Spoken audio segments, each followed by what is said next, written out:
Assalamualaikum warahmatullahi wabarakatuh. Salam sejahtera untuk kita semua. Dalam pertemuan kali ini, kami akan membahas materi tentang perubahan dan pengembangan dalam organisasi. Anggota kelompok Siti Aisyah, Kasmawati, Andrina, Asma. Pengertian perubahan dan perkembangan. Pengembangan organisasi merupakan penerapan ilmu pengetahuan tentang perilaku dalam satu upaya jangka panjang.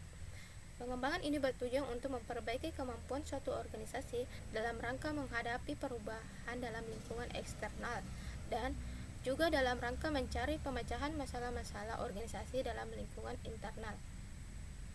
Perubahan memiliki definisi berupa pengembangan organisasi senantiasa mengalami perubahan pada setiap rencana-rencana yang dikemukakan. Segala teori diterapkan untuk mencapai efektivitas secara maksimal dalam suatu organisasi. Poin penting tentang definisi pengembangan. Yang pertama yaitu pengembangan organisasi berupaya untuk menentukan arah tersendiri dari orang-orang yang memiliki keterikatan dalam organisasi tersebut. Kedua, pengembangan organisasi tidak mungkin terjadi tanpa adanya perubahan dalam organisasi dalam artian tertentu. Ketiga, pengembangan organisasi lebih cenderung kepada suatu proses kolaborasi yang dihasilkan berupa pengumpulan data diagnosis masalah dan kegiatan pemecahan atas masalah yang dihadapi. Keempat, pengembangan organisasi lebih memperhatikan kepada dua aspek penting, yakni efektivitas keorganisasian serta perhatian kepada manusia melalui pengalaman yang telah dijalani. 3 macam langkah pokok yang patut dilakukan dalam pengembangan primer antara lain. Yang pertama yaitu mengumpulkan informasi tentang masalah-masalah dan perubahan yang perlu dilakukan oleh anggota organisasi. Kedua, mengorganisasikan informasi tersebut dan disampaikan kepada tiap anggota yang bersangkutan terhadap perubahan dalam organisasi. Penyampaian informasi tersebut dilakukan dengan tepat, akurat, dan objektif dengan masalah-masalah yang ingin dipecahkan agar persepsi dapat disampaikan dengan baik dalam organisasi. Yang ketiga, melakukan perencanaan dan kegiatan-kegiatan terkait masalah-masalah yang telah teridentifikasi. Adapun kekuatan pada action research terletak pada aspek berikut. Yang pertama, diagnosisnya tepat dengan kondisi atau situasi yang dihadapi oleh organisasi tersebut. Kedua, keterlibatan karyawan dalam perusahaan tersebut. Terdapat 2 macam alasan yang memungkinkan karyawan mendukung perubahan dan pengembangan yang dilakukan, yakni orang-orang cenderung mengimplementasikan dan membantu perubahan tertentu yang diciptakan oleh mereka sendiri, memiliki maksud untuk segelintir orang terhadap perubahan dan pengembangan yang mereka lakukan. Biasanya hal ini dilakukan bagi mereka yang memiliki wewenang besar. Yang kedua, setelah terbentuk rancangan dan strategi yang dilakukan untuk perubahan, mereka terutama para manajer menyebarkan informasi tersebut. Selanjutnya, menyebar luas ke staf dan para karyawan. Itu merupakan suatu hal yang sulit ditolak secara individual apabila informasi tersebut telah menyebar. Sejumlah ciri program-program perubahan yang efektif. Yang pertama itu pengantar, yang kedua perubahan menyeluruh pada organisasi, yang ketiga diagnosis keorganisasian.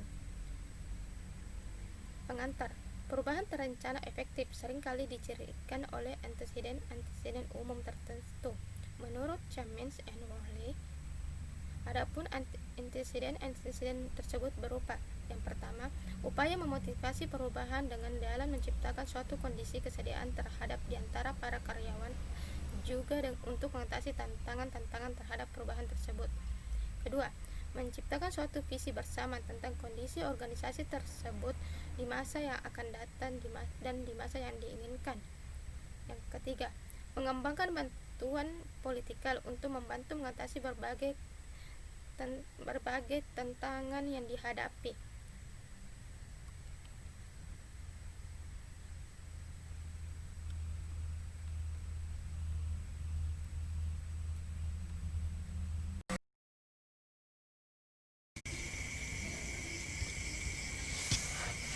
Berikut perubahan menyeluruh pada organisasi disebabkan oleh: yang pertama,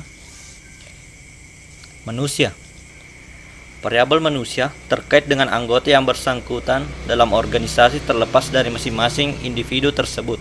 Motif, kepentingan pribadi, atribut masing-masing individu, serta sikap mereka secara personal. Kemudian kultur. Variabel kultur terkait dari norma-norma yang mereka ciptakan secara sadar maupun tak sadar, yang merupakan ekspektasi serta pengembangan sikap masing-masing individu yang disetujui bersama.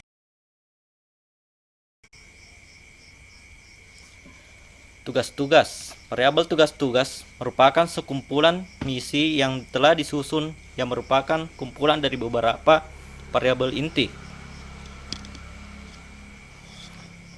Kemudian teknologi. Variabel teknologi merupakan pengembangan dari semua variabel yang sifatnya dan cenderung mengalami perubahan dengan begitu cepat. Strategi. Variabel strategi merupakan rangkaian tujuan dan metode yang disusun secara sistematis untuk melakukan tindakan yang paling efektif, tepat sasaran dengan tujuan yang ingin dicapai. Desain. Variabel desain atau permodelan disajikan dari kelima variabel sebelumnya, yakni merupakan konsep atau cetak biru dari misi-misi perubahan organisasi yang ingin dilakukan.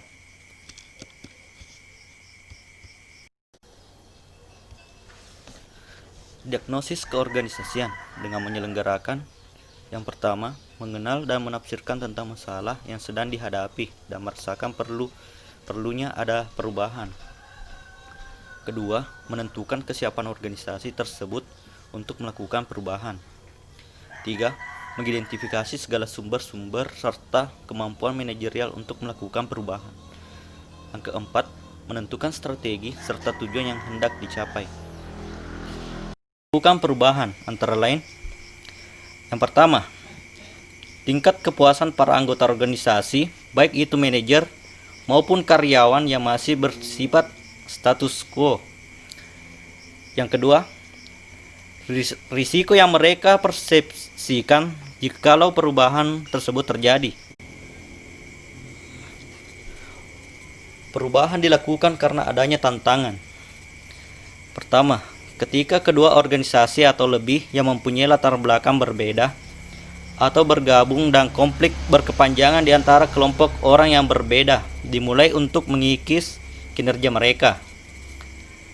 Yang kedua, ketika sebuah organisasi sudah ada sejak lama dan cara kerjanya adalah sangat kokoh sehingga menghindarkan organisasi dari menyerap perubahan dan bersaing di pasar. Yang ketiga, ketika organisasi bergerak menjadi industri yang secara total berbeda atau bidang bisnis dan cara sekarang untuk melakukan sesuatu adalah memperlakukan penyelamatan organisasi. Yang keempat, ketika organisasi dengan staf yang terbiasa bekerja di bawah kondisi ekonomi yang menyenangkan tidak dapat menerima tantangan yang ditunjukkan oleh perlambatan ekonomi. Adapun Terence Edil dan Alan Kennedy mengemukakan adanya situasi di mana manajemen puncak harus mempertimbangkan perlunya membentuk kembali budayanya, yaitu pertama, ketika lingkungan sedang mengalami perubahan fundamental dan organisasi sangat didorong oleh nilai-nilai.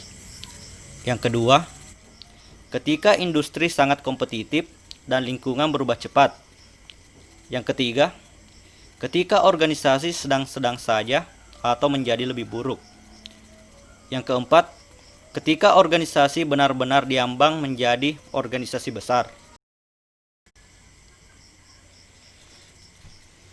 Ada beberapa hal yang dapat menimbulkan penolakan terhadap perubahan. Yang pertama, ketidakpercayaan kepada orang yang mengusulkan perubahan. Yang kedua, kepercayaan bahwa perubahan tidak diperlukan. Kemudian yang ketiga, perubahan biasanya berbiaya tinggi. Yang keempat, ketakutan akan kegagalan. Berikut ada beberapa teknik dalam pengembangan organisasi. Yang pertama, latihan kepekaan atau sering disebut sensitive training. Kemudian yang kedua, kisi pengembangan organisasi. Dan yang ketiga, survei umpan balik. Kemudian yang keempat, konsultasi proses. Dan yang terakhir, pembentukan tim.